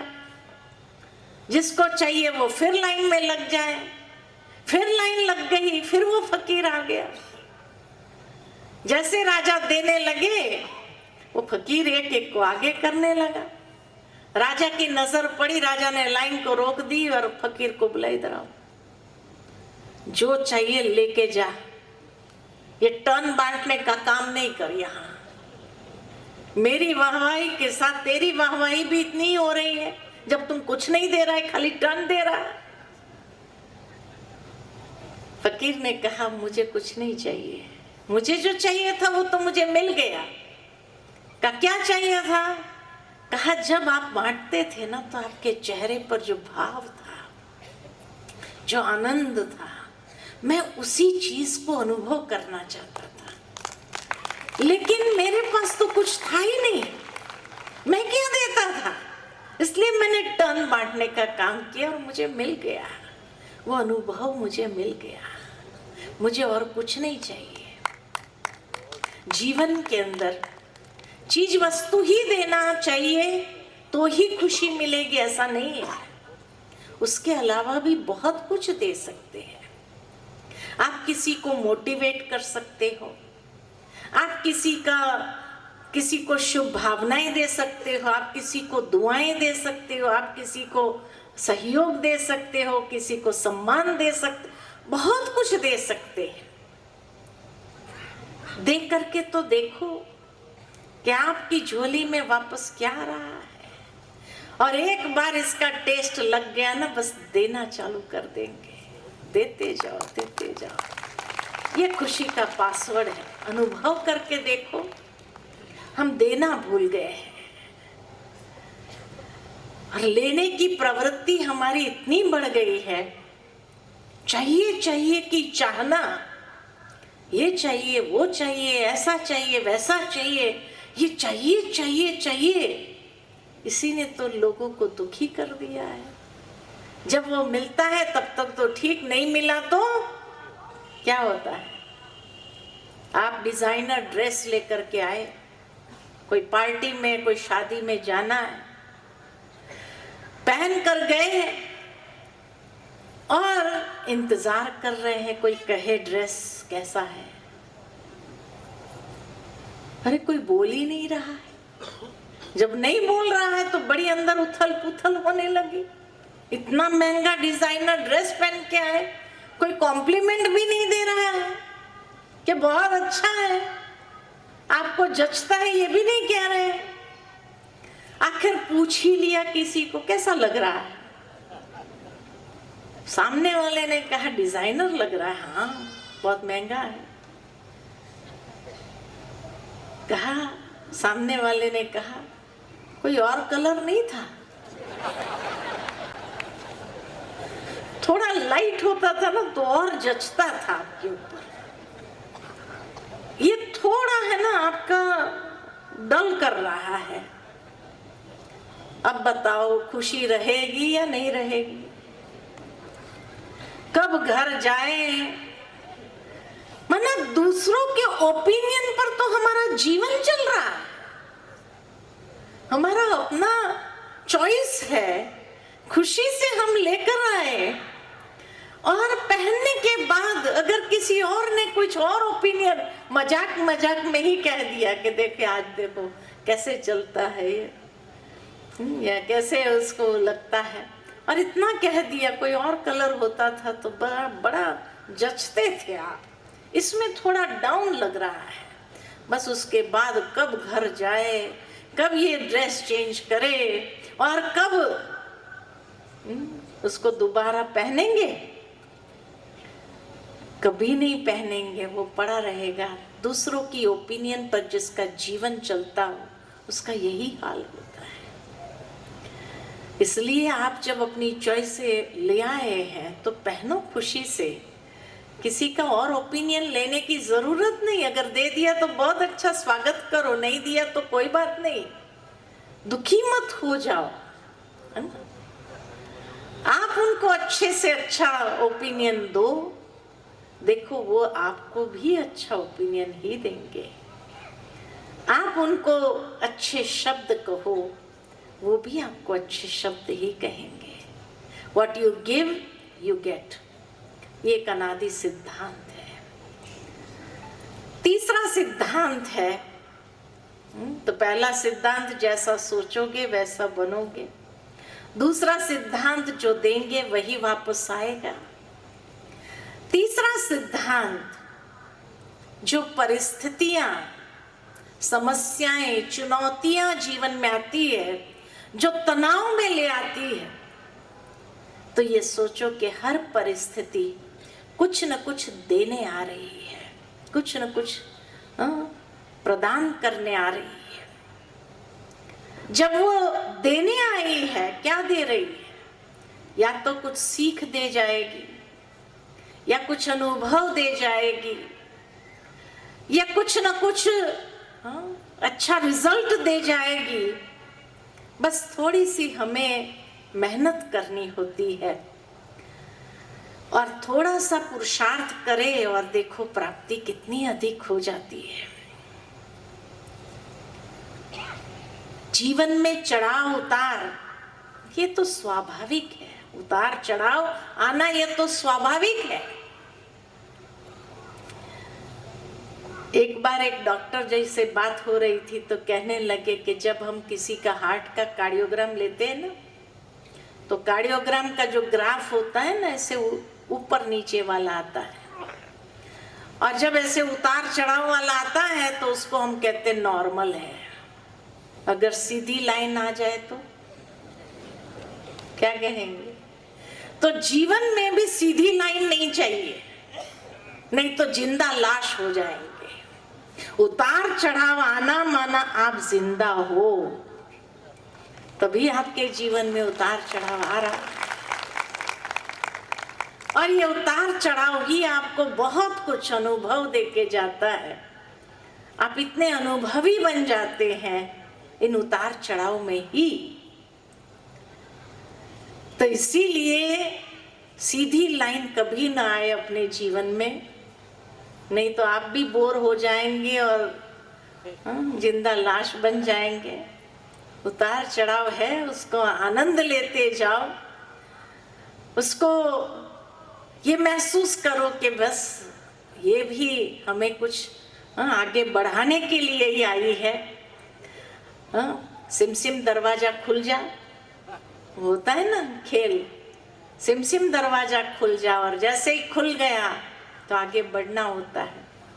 किसी ने बहुत सुंदर एक जगह पर लिखा हुआ था, चुनौती हर एक के जीवन में आती है, लेकिन कोई कोई चुनौती अवसर का द्वार खोल देती है जिससे आगे बढ़ते हैं, और कोई कोई चुनौती ऐसी होती है जो द्वार बंद करके खूब पछाड़ती है। तो किसके लिए ये चुनौती अवसर के द्वार खोलती है, किसको ये पछाड़ती है? बहुत सुंदर वहां लिखत थी, चुनौती के वक्त जिसने जीवन में सही डिसीजन लिया है, सही चुनाव किया है, उसके लिए अवसर के द्वार खुलते हैं। Right decision at the right time. चुनौती के वक्त जिसने सही डिसीजन लिया, जैसे वो परिवार वाले ने लिया, खुशी को आने दो, तो सही समय पर सही डिसीजन ले लिया, उसके लिए अवसर के द्वार खुलते जाते हैं। सिम सिम दरवाजा खुल जा। और थोड़ी सी लालच, थोड़े से स्वार्थ के कारण अगर गलत डिसीजन ले लिया, गलत चुनाव कर लिया, तो वो द्वार बंद हो जाएंगे और खूब पछाड़ेगी वो परिस्थिति आपको, वो चुनौती आपको। इसलिए उस थोड़ी सी लालच और स्वार्थ को लेकर के हमेशा के लिए सिमसिम दरवाजा बंद हो जाए ऐसा ना हो, लेकिन हमेशा दरवाजा खुलता जाए एक के बाद एक, और देखो आप कितना जीवन के अंदर उन्नति कर सकते हैं, आगे बढ़ सकते हैं। और एक बात है कि किससे उलझते रहते हैं। एक तो परिस्थितियों में उलझे रहते हैं, इसलिए परिस्थिति में उलझो नहीं, सही डिसीजन लेकर के आगे बढ़ो। दूसरा, उलझते हैं हम कभी कभी इंसानों के साथ अननेसेसरी, और जब अननेसेसरी उनके साथ उलझने लगते हैं तो कभी कभी वो बहुत महंगा पड़ जाता है। इसलिए उलझो नहीं। एक बहुत अच्छी सुंदर बात याद आती है हंसी की, कि एक बार एक पति पत्नी थे और पत्नी बड़ी पतिव्रता थी। पति जब घर में आते थे शाम को तो उसके हाथ से जो भी उसकी ब्रीफकेस होती थी, फाइल होती थी, जो भी हाथ में सामान होता था फटाफट ले लेती थी। पानी का ग्लास तैयार रखती थी, चाय आदि बना करके कुछ हल्का सा नाश्ता कर बना के रखती थी, बड़ा रिस्पेक्ट करती थी। लेकिन एक दिन ऐसा हुआ कि पतिदेव जब घर में आए तो पत्नी टीवी देखती रही और कुछ चबाती रही, खाती रही, सामान लेने भी नहीं आए। पतिदेव को बड़ा आश्चर्य हुआ कि क्या बात है आज। तो उसने पूछा क्या बात है। पत्नी ने कहा कोई बात नहीं, लेकिन फिर भी उठी नहीं। पति ने सोचा कोई बात नहीं, चलो आज मैं ही पानी ले लेता हूं अपने हाथों से। किचन में गए तो देखा रात के बर्तन भी ऐसे ही पड़ा हुआ है, खाना तो कुछ बना ही नहीं है, लेकिन एक पानी का ग्लास भी नहीं है। किचन में से फिर बाहर आकर के पूछा क्या बात है। पत्नी ने कहा कोई बात नहीं है।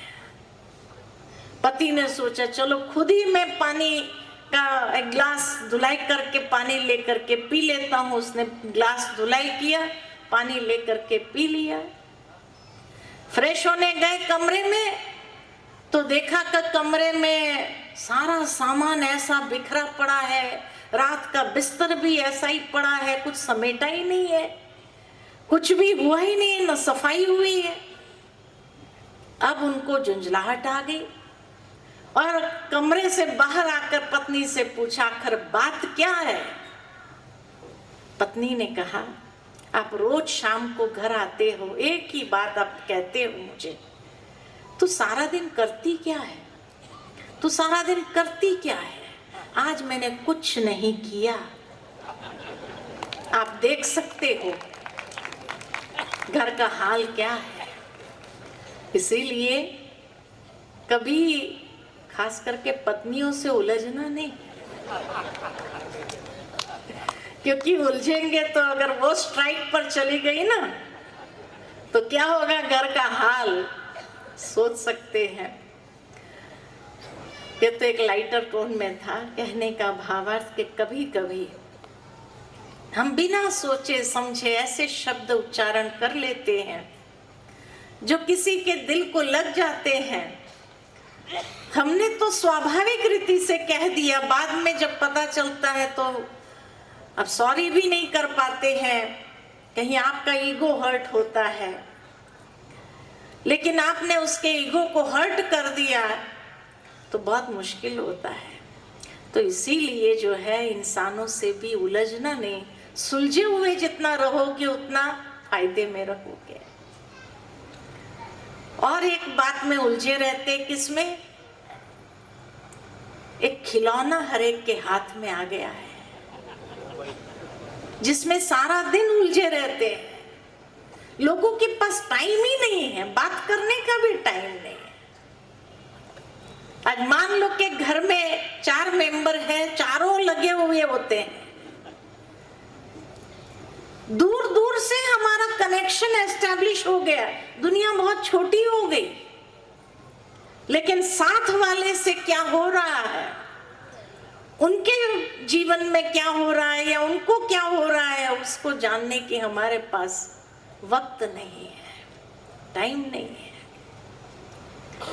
इसलिए आज परिवार बिखरता जा रहा है।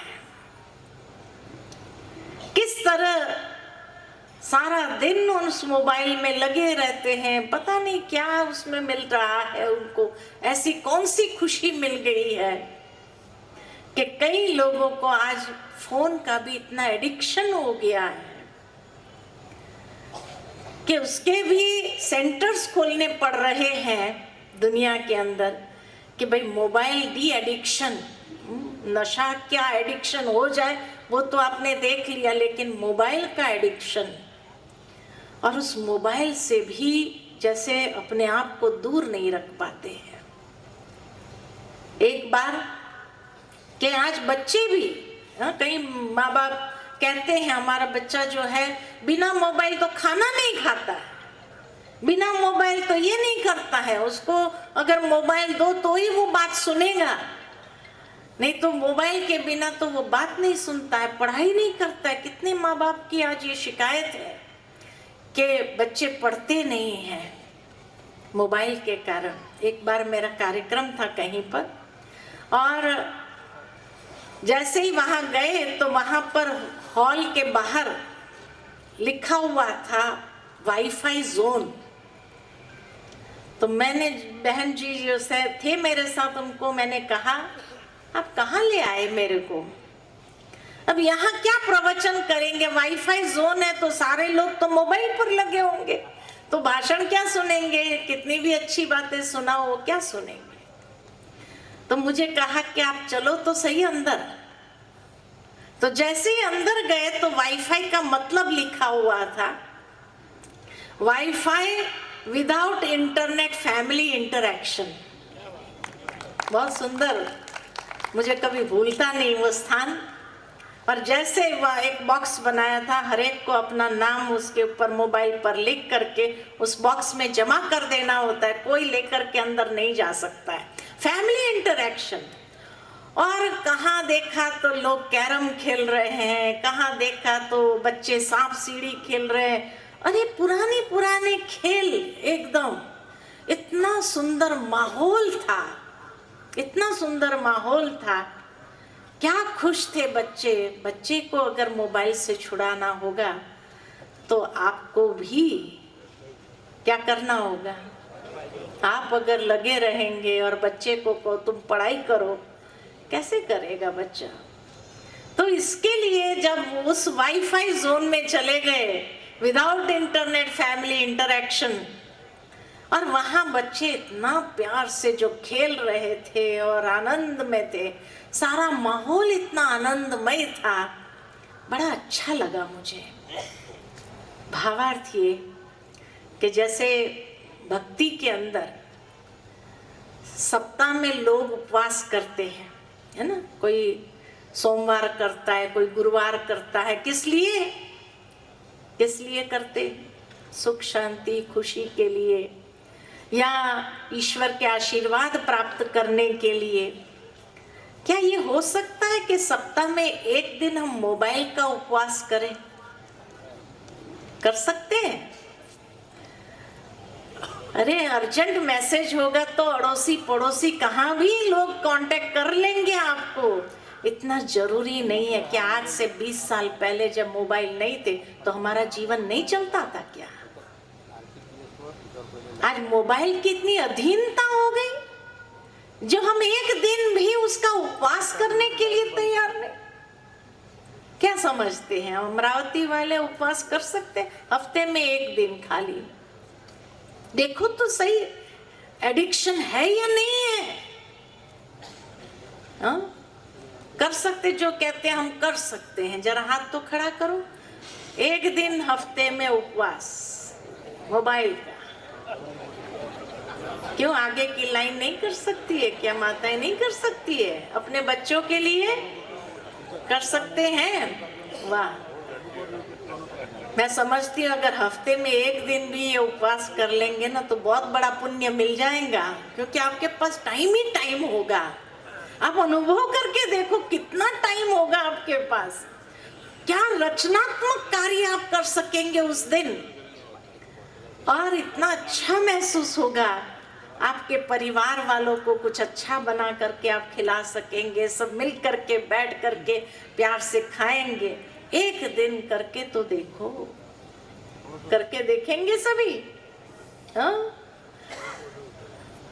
तो जीवन में खुशियां ही खुशियां आने लगेगी। और यही पासवर्ड है, उपवास। उपवास यही पासवर्ड है। पासवर्ड में से पास ले लो, ये पास ही पासवर्ड है। बातें आएगी, उसको पास करते चलो, पास करते चलो, हिम्मत से, उमंग उत्साह के साथ पास करते चलो। पास होना ही है, ये दृढ़ संकल्प रखो कि हर बात में हमें नंबर 1 पास होना ही है। जीवन की हर परीक्षाओं में पास होना ही है। ये पास शब्द ही पासवर्ड है। पास होना है, पास करना है और परमात्मा के पास रहना है।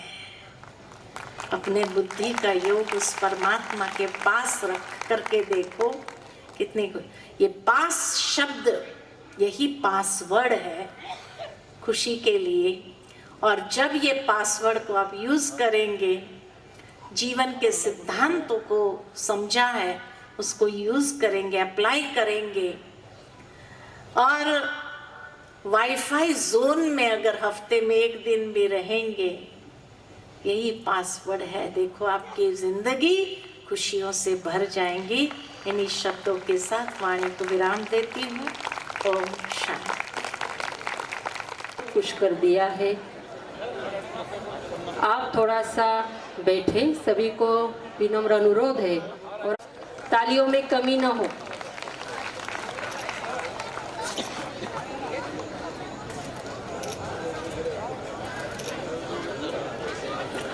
ओम शांति।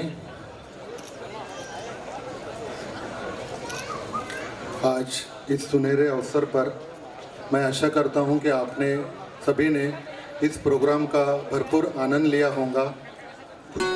जो दीदी ने दिया है कि पास होना है, पास रहना है और परिस्थितियों को पास करना है, ऐसा बहुत सुंदर उन्होंने पासवर्ड दिया है कि देना ही लेना है, देने में ही खुशी है। जितना आप देंगे उतना आपको खुशी मिलेंगे। तो मैं आशा करता हूं कि आप सबको बहुत कुछ यहाँ से सीखने को मिला होगा और आप कुछ अपने जीवन में इस पासवर्ड को लेके ज़रूर कुछ परिवर्तन करेंगे। इन्हीं शब्दों के साथ मैं प्रजापिता ब्रह्मा कुमारी ईश्वरीय विश्वविद्यालय की ओर से मैं उन सभी लोगों का धन्यवाद करना चाहता हूँ जिन्होंने इस प्रोग्राम को सफल बनाने के लिए अपनी तन मन धन से सेवा की है। तो सबसे पहले मैं उस अभिवादन करता हूं कि उनके श्रेष्ठ संकल्पों से आज के इस प्रोग्राम का आह्वान हुआ। तो सबसे पहले उस परमपिता परमात्मा, फिर मधुबन से पधारे हमारे प्रत्यक्ष और अप्रत्यक्ष जिन्होंने भी इस सेवा में अपना योगदान दिया है, उन सभी का भी मैं नाम सहित धन्यवाद करता हूं। और मैं अपने आप को बहुत भाग्यशाली समझता हूं कि मुझे इस धन्यवाद प्रस्ताव के लिए यहाँ आमंत्रण दिया गया। तो मैं हमारी दीदी जी का भी बहुत बहुत धन्यवाद करता हूँ और यहीं से मैं कार्यक्रम की समाप्ति की घोषणा करता हूँ। वाटर है, उनकी तरफ से उन्होंने स्टॉल लगा है वहाँ पर। कहते हैं दुनिया का बेस्ट वाटर है जो बहुत सारी बीमारियों को ठीक करने में मदद करता है। तो आप ज़रूर केंद्रीय वाटर का जो स्टॉल है उसको विजिट करें और जानकारी को प्राप्त करें।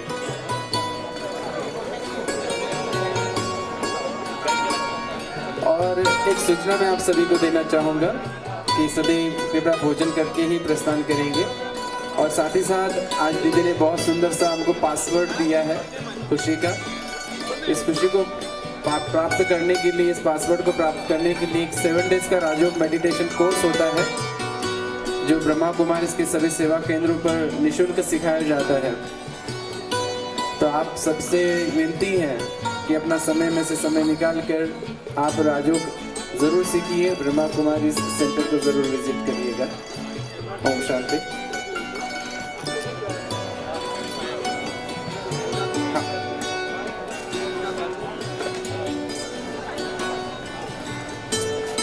सभी कृपया प्रसाद लेकर ही जाना है।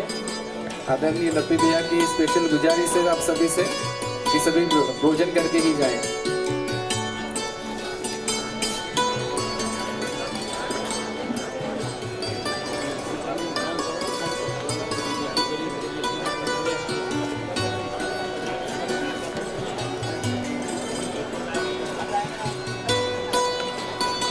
शब्द प्रभु मासिक की ओर से गोपाल उताने और मंजूषा उताने में आप भी आदरणीय उषा दीदी का सम्मान एवं सत्कार करेंगे।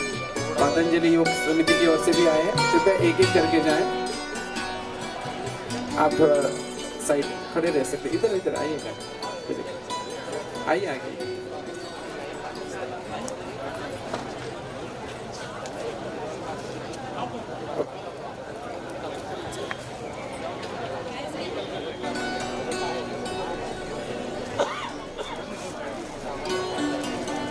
गुजराती ग्रुप भी आया है, तो आप भी दीदी जी का सम्मान करना चाहते हैं।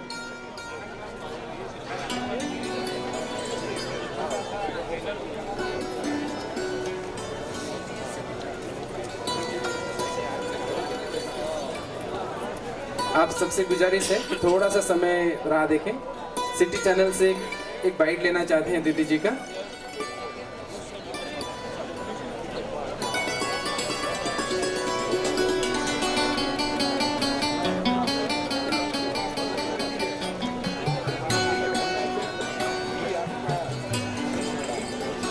उधर से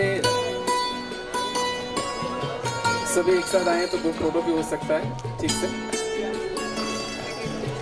कृपया मंच पर भीड़ ना करें।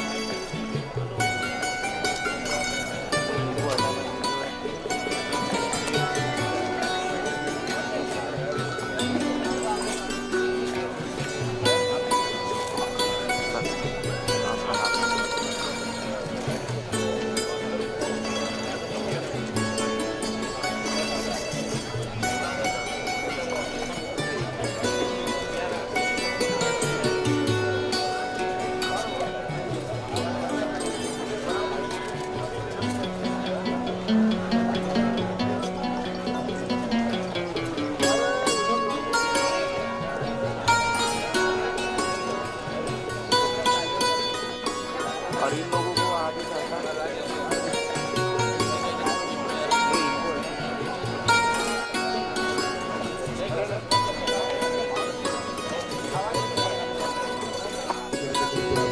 संगीत का भी नजर आएंगे। मैं प्रमोद भाई जी से निवेदन करता हूँ कि वो एक सुंदर गीत हमारे बीच प्रस्तुत करेंगे।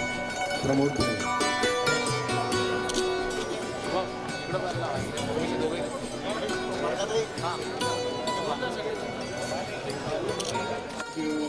भैया